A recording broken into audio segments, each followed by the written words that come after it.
اعوذ باللہ من الشیطان اللعین الرجیم بسم اللہ الرحمن الرحیم۔ السلام علیکم دوستو، آج ہم اس ویڈیو میں بات کریں گے ایک بدکار عورت اور ایک مدرسہ کا طالب علم کی۔ ایک عورت جو کہ بہت ہی امیر تھی اور بہت خوبصورت تھی، اور خوبصورت اتنی تھی کہ جب وہ باہر نکلتی تھی تو ہر بندہ اس کی طرف متوجہ ہو جاتا تھا اور اس کے حسن کو دیکھتا تھا، کیونکہ وہ عورت بہت زیادہ خوبصورت تھی۔ اور ایک لڑکا جو کہ دیکھنے سے تو کسی مدرسے کا طالب علم لگتا تھا، وہ روزانہ جب وہاں سے گزرتا تو وہ عورت اس کو دیکھتی تھی، اور آہستہ آہستہ وہ عورت اس لڑکے کو چاہنے لگی اور اس کو اپنا دل دے بیٹھی۔ مگر وہ لڑکا سر جھکا کر وہاں سے گزر جاتا تھا اور وہ اس کی طرف بغیر توجہ کیے چلا جاتا تھا، اور اس لڑکے کا یہ روزانہ کا معمول تھا۔ لیکن وہ عورت اس لڑکے کو اب شدت سے چاہنے لگی تھی۔ لڑکا بغیر سر اٹھائے وہاں سے گزر جاتا، اس لڑکی کی طرف نہیں دیکھتا تھا، مگر لڑکا بھی بہت خوبصورت تھا، اس لیے وہ عورت اس کو دیکھتے ہی دیکھتے اپنا دل دے بیٹھی تھی۔ اب وہ چاہتی تھی کہ وہ کسی نہ کسی طرح اس سے بات کرے یا اس سے اپنا بنا لے، لیکن وہ لڑکا اپنی مستی میں مگن نظر جھکائے زیر لب کچھ پڑھتا ہوا وہاں سے گزر جاتا۔ اس عورت کو اب بہت زیادہ پریشانی ہو گئی کہ یہ لڑکا میری طرف تو دیکھتا ہی نہیں۔ وہ حیران تھی کہ کوئی ایسا نوجوان بھی ہو سکتا ہے کہ جو اس کی طرف نہ دیکھے، کیونکہ وہ لڑکی بہت خوبصورت تھی اور اسے سوچنے کا حق بھی تھا، کیونکہ وہ اس علاقے کی امیر اور سب سے زیادہ خوبصورت عورت تھی، اور خوبصورت اتنی تھی کہ جب وہ باہر نکلتی تو لوگ اسے بے اختیار دیکھنے پر مجبور ہو جاتے تھے۔ اس کو حیرت بھی تھی کہ میں اتنی خوبصورت ہوں کہ لوگ ترستے ہیں مجھے دیکھنے کے لیے، لیکن کوئی ایسا بھی ہے جس کو میرے دل و جان سے چاہتی ہوں اور وہ میری طرف دیکھتا تک نہیں۔ اپنی انا کی شکست و خوبصورتی کی توہین پر وہ پاگل ہو گئی، اور وہ ایسا منصوبہ سوچنے لگی جس میں وہ اس نوجوان کو حاصل کر سکے اور اس کا غرور توڑ سکے لڑکے کا۔ آخر کار شیطان نے اس کو ایک طریقہ سمجھا دیا یا اس کے ذہن میں ڈال دیا، جس میں وہ پھنس کر نوجوان اس کی بات بنا مانے رہ ہی نہیں سکتا تھا۔ اگلے دن جب وہ لڑکا وہاں سے گزر رہا تھا تو ایک عورت اس کے پاس آئی اور کہا، بیٹا میری مالکن آپ کو بلا رہی ہے۔ تو نوجوان نے کہا کہ اماں جی، آپ کی مالکن کو مجھ سے کیا کام ہے؟ تو اس عورت نے کہا، بیٹا اس نے تم سے کوئی مسئلہ پوچھنا ہے، وہ مجبور ہے، خود باہر نہیں آ سکتی۔ تو نوجوان اس عورت کے ساتھ چلا گیا۔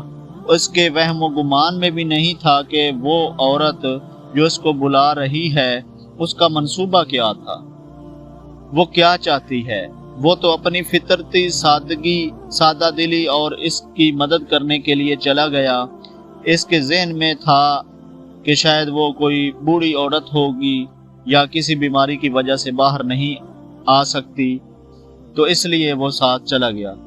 نوکرانی نے اس کو ایک کمرے میں بٹھایا اور انتظار کرنے کا کہہ کر چلی گئی۔ تھوڑی دیر کے بعد کمرے میں وہی عورت داخل ہوئی تو دوران بے اختیار وہ اپنی نظریں لڑکے نے جھکا لی، کیونکہ اندر آنے والی عورت نے بہت خوبصورت تھی۔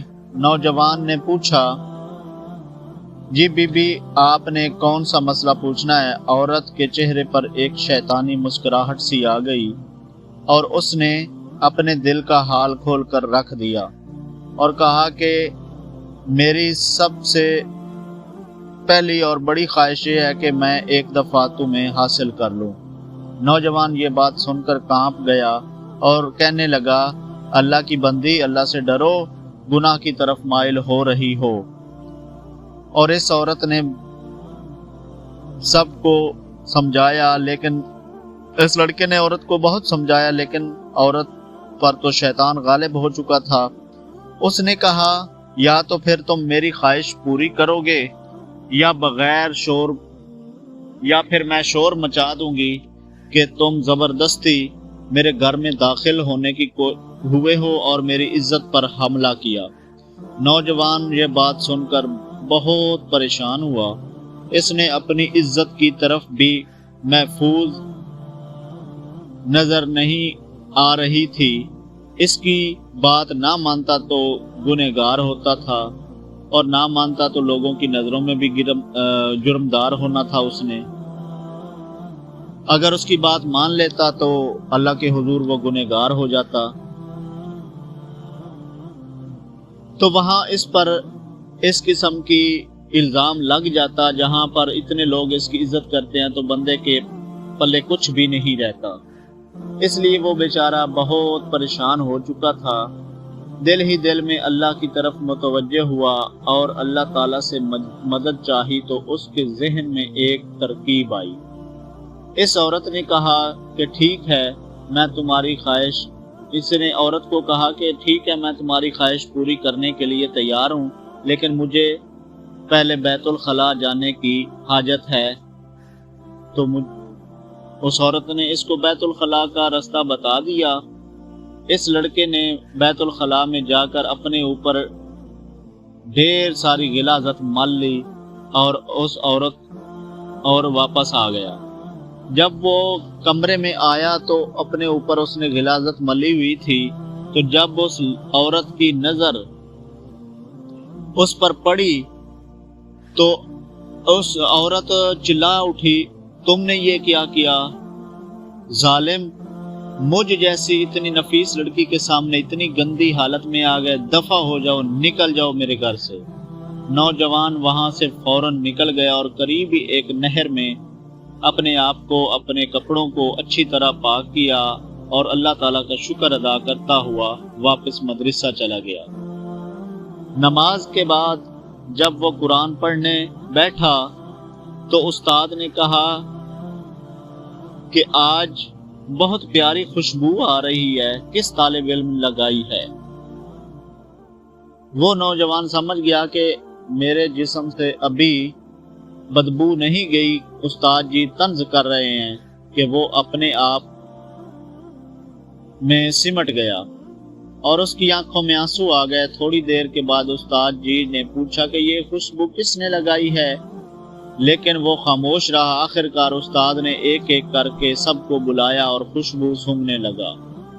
اس نوجوان کی باری آئی تو استاد کے سامنے سر جھکا کر کھڑا ہو گیا اور استاد نے اس کے کپڑوں کو سونگھا تو وہ خوشبو اس کے کپڑوں میں سے آ رہی تھی۔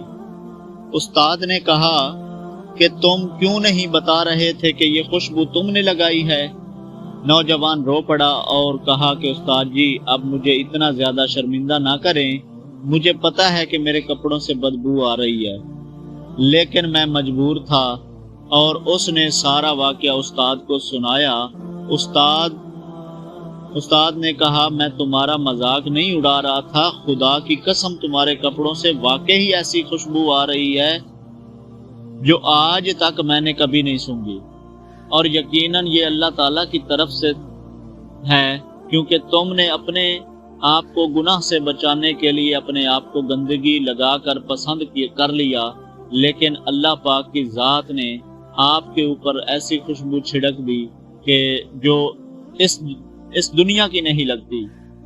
تو امید کرتا ہوں کہ آج کی اس ویڈیو سے آپ لوگوں کو یہ سبق ملے گا کہ میرے بھائیوں، اگر گناہ کی طرف جاؤ گے تو تباہ و برباد ہو جاؤ گے، ذلت اور رسوائی میں ڈوب جاؤ گے، اور اگر نیکی کی راہ پہ چلو گے تو انشاءاللہ تعالی اللہ تعالیٰ کی ذات آپ کی مدد کرے گی۔ امید کرتا ہوں کہ آج کی ویڈیو آپ کو پسند آئی ہوگی، اور ملتے ہیں نیکسٹ ویڈیو میں۔